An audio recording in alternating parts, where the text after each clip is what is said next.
오늘 이 아침에 주시는 하나님의 말씀은 이사야 41장 21절에서 29절까지 말씀입니다. 하나님 말씀 한 절씩 교독하겠습니다. 나 여호와가 말하노니 너희 우상들은 소송을 일으키라. 야곱의 왕이 말하노니 너희는 확실한 증거를 보이라. 장차 당할 일을 우리에게 진술하라.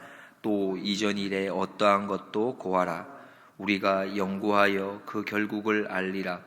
혹 장래사를 보이며 후래사를 진술하라. 너희의 신됨을 우리가 알리라. 또 복을 내리든지 화를 내리라. 우리가 함께 보고 놀라리라.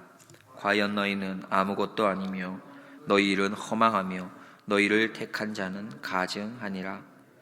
내가 한 사람을 일으켜 북방에서 오게 하며 내 이름을 부르는 자를 해 돋는 곳에서 오게 하였나니 그가 이르러 방백들을 회산물같이 토기장이의 진흙을 밟음같이 밟을 것이니 누가 처음부터 이 일을 우리에게 고하여 알게 하였느뇨?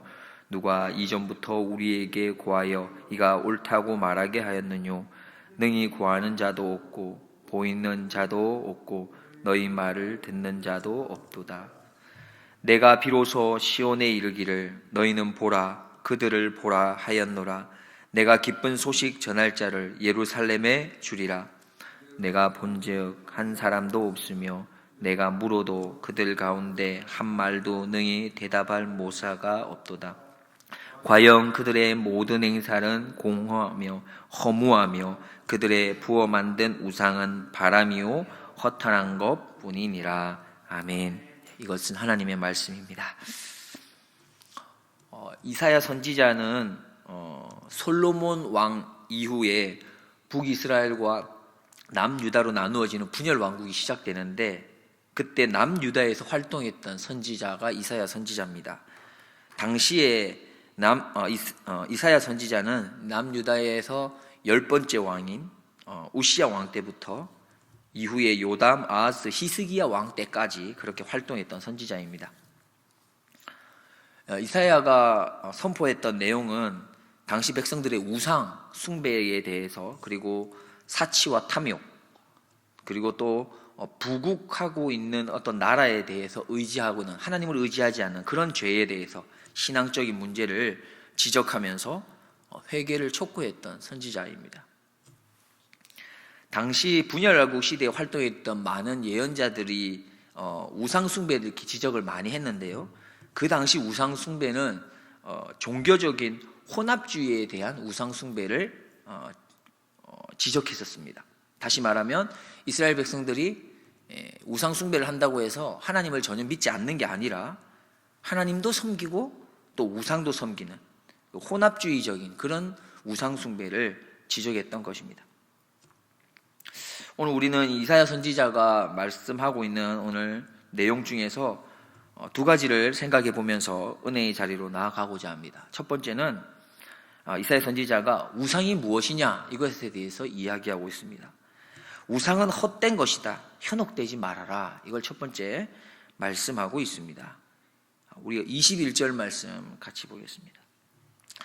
나 여호와가 말하노니 너희 우상들은 소송을 일으키라. 야곱의 왕이 말하노니 너희는 확실한 증거를 보이라. 하나님께서는 우상이 얼마나 거짓된 것인지를 밝혀 드러내시기 위해서 그들에게 기회를 주는 것을 봅니다.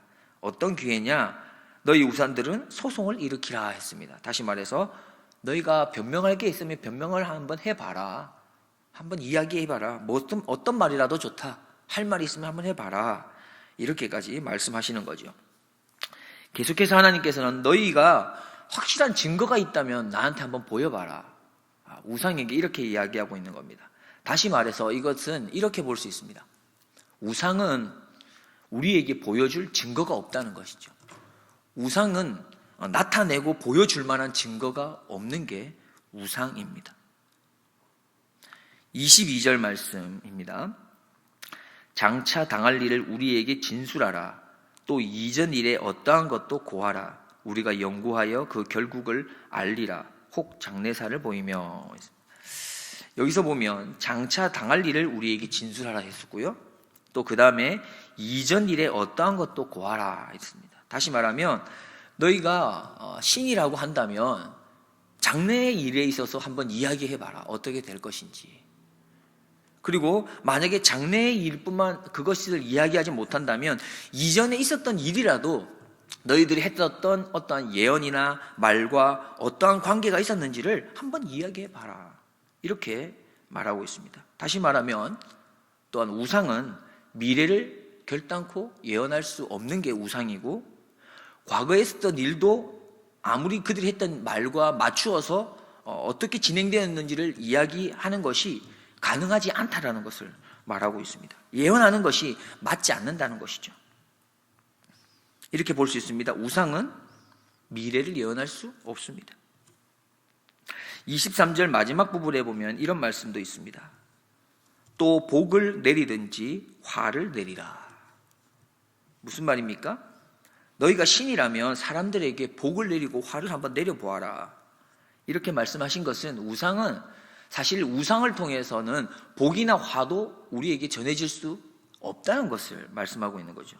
다시 말하면 우상이라고 하는 것은 사실 아무것도 아니다. 허망한 것이다. 이것을 말씀하고 있는 겁니다. 다시 말하면 인간들에게 있어서 우상은 인간들이 만든 거짓이며 가짜이다. 허망한 것이고 가증스러운 것이기 때문에 너희가 만들어 놓은 그 우상에게 현혹되지 말아라. 이 말씀을 하고 있는 것입니다. 25절 말씀 한번 같이 보겠습니다. 내가 한 사람을 일으켜 북방에서 오게 하며 내 이름을 부르는 자를 해 돋는 곳에서 오게 하였나니 그가 이르러 방백들을 해산물같이 토기자니의 진흙을 밟음같이 밟을 것이니. 여기서 두 번째를 이야기하고 있습니다. 첫 번째는 우상이 어떤 것이냐, 우상에게 현혹되지 말아라. 그 이야기를 하면서 자연스럽게 25절에서 보는 것처럼 여기서는 하나님이 누구신지를 다시 한번 말씀하고 있는데, 하나님께서 어떤 일을 하시는지 이것을 소개하면서 하나님에 대해서 이야기합니다. 뭐라고 말씀하십니까? 하나님께서는 한 사람을 일으킬 것이다 말씀합니다. 그가 북방에서 오게 되는데 그 한 사람이 해산물같이 또 토기자니의 진흙을 밟음같이 밟을 것이다 라고 소개합니다. 이 해산물이라고 하는 건 어떠한 우리가 묘의 분봉이나 건축물의 벽을 이렇게 만들 때 사용하는 반죽물을 말합니다. 그 반죽을 할 때 이렇게 발로 밟고 으개는 거죠. 마찬가지로 진흙은 무엇입니까? 벽돌이나 토기의 원료로서 그것을 만들기 위해서 이렇게 손으로 주무르거나 발로 밟아야 되는 것입니다. 다시 말해서 그렇게 발로 밟아서 사용할 것이다. 무슨 말입니까? 열방의 방백들은 사실 토기장이의 발에 밟혀 이겨지는 그런 흙과 같이 그렇게 될 것이다 라고 말씀하는 거죠. 한 사람을 일으켜서 그렇게 행할 것이다 말씀합니다. 바로 그 한 사람이 우리가 어저께에도 새벽에서 말씀을 들은 것처럼 당시 앞으로 오게 될 페르시아 왕국의 고레스 왕을 상징하고 있습니다. 더 나아가서 우리가 신앙적으로 본다면 신약에 등장하는 예수 그리스도를 상징한다고 볼 수도 있습니다. 잠깐 여기서 정리를 하면 이렇게 했습니다. 우상이 뭐냐? 우상은 나타내고 보여줄 증거가 없는 게 우상입니다. 우상은 미래를 예언할 수도 없고요. 우상은 사람에게 복이나 화를 내릴 수도 없습니다. 그럼 반대로 한번 생각해 보면 이렇습니다. 하나님은 나타낼 게 있으신 분이시고요. 보여줄 증거가 있는 분이십니다. 하나님은 미래를 예언하실 수 있는 분이시고 하나님은 사람에게 복이나 화를 내릴 수도 있는 분이십니다. 하나님은 하나님의 일을 하실 때 누구를 사용하십니까? 하나님의 사람을 사용합니다. 다시 말하면 우리를 사용합니다. 하나님의 자녀를 통해서 하나님의 일을 하는 것이죠. 그렇다면 하나님의 자녀를 통해서 반드시 나타나야 하는 것이 있는데 또 그것이 나타나는 것인데 그것이 뭐냐 하면 세상을 향하여 나타내고 보여줄 증거가 있는 사람이 하나님의 백성이라는 거죠. 미래를 향해서 분명한 소망을 가지고 또 확신을 가지고 살아가는 자가 하나님을 믿는 사람들입니다. 하나님을 믿는 사람은 주변에 있는 많은 사람들에게 어둠이 아니라 빛을 나타내는 자이며 화가 아니라 복을 전파하는 자라는 것입니다. 우리를 잠깐 살펴보아야겠습니다. 하나님에게 나타나는 것이 분명한 증거라고 했고, 하나님에게 나타나는 것이 미래를 향한 확신을 가지고 그런 예언을 드러내시는 분이 하나님이시기 때문에 하나님을 믿는 우리에게는 뭐가 있다는 겁니까?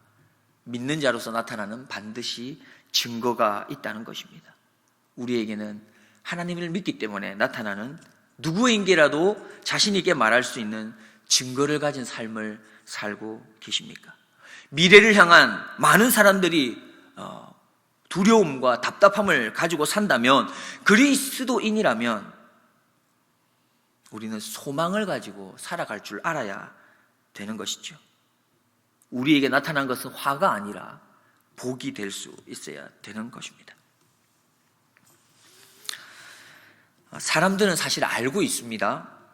이 세상에서 참 무엇이 중요한지를 모르는 게 아닙니다. 다 알고 있습니다. 그 중에서 건강이 얼마나 중요한지는 압니다.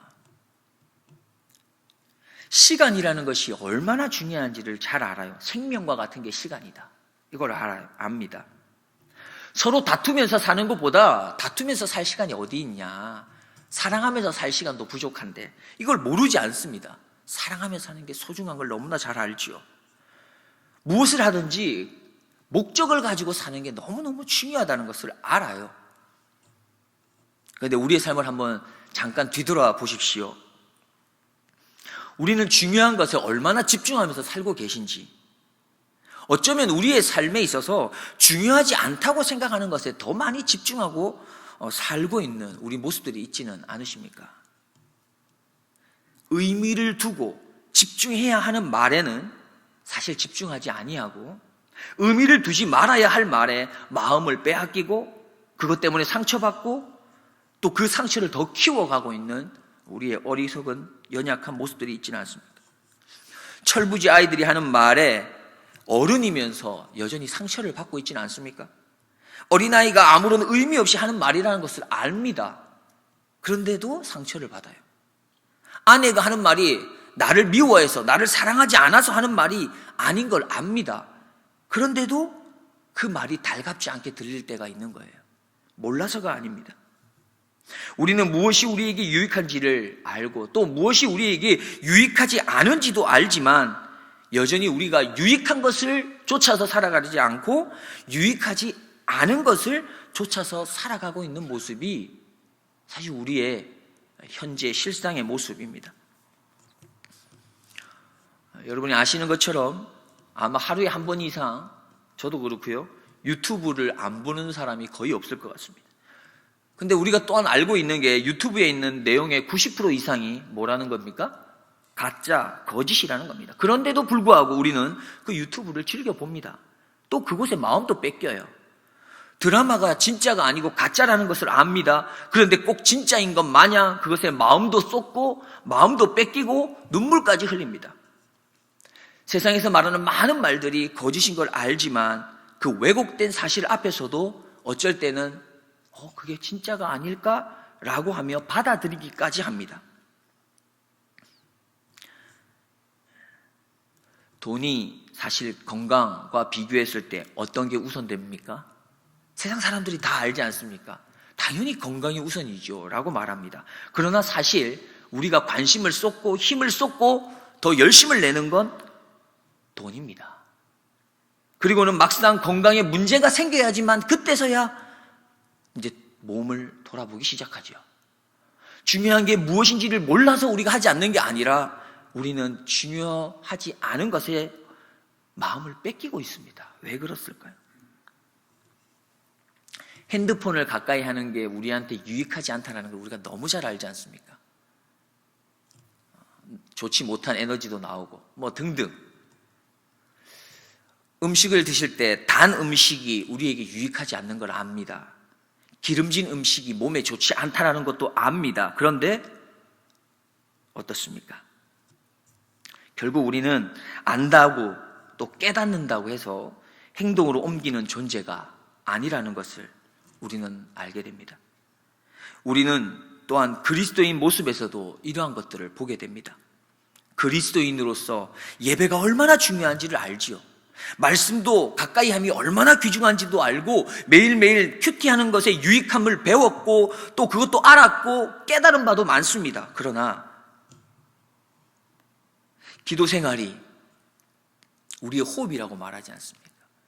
호흡이 끊어지면 죽는다고 이야기를 하지만 우리의 모습은 어떠합니까? 우리에게 지금 필요한 것은 무엇일까요? 이스라엘 백성들도 알고 있었습니다. 하나님을 신뢰하고 예배하는 게 중요한 걸 알았어요. 그러나 하나님만을 신뢰하는 것에 있어서 불안함을 느끼기 시작했습니다.